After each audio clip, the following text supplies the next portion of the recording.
তো স্বাগতম বন্ধুরা আমার নতুন চ্যানেলের নতুন ভিডিওতে।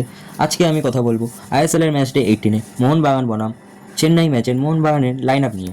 তো ভিডিওটি ভালো লাগলে লাইক করে দিও এবং চ্যানেলটি সাবস্ক্রাইব করে দিও আরও ম্যাচের প্রিভিয়াস লাইন আপ জানতে। চলো এবার দেখা যাক। তো কালকে চেন্নাই এফসি ম্যাচে যদি মোহনবাগানের ফর্মেশন বলতে চাও তাহলে আমার মতে এরকম হতে পারে।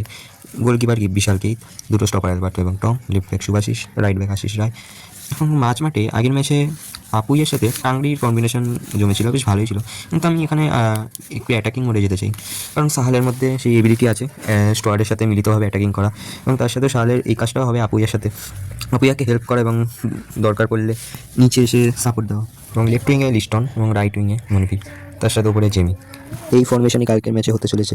এবং আরেকটি ফর্মেশনও যদি বলা যায় সেটি হচ্ছে সেম ফর্মেশনই থাকতে পারে, কিন্তু মলিনা আগের ম্যাচে আপুইয়ের পাশে টাংরিকে খেলেছিল এবং টাংরি বেশ ভালোই খেলেছিল, কিছু অ্যাটাকিং শুরু পাসও দিয়েছিল এবং দরকার পড়লে ভালো ডিফেন্সও বেশ করে দিয়েছিল।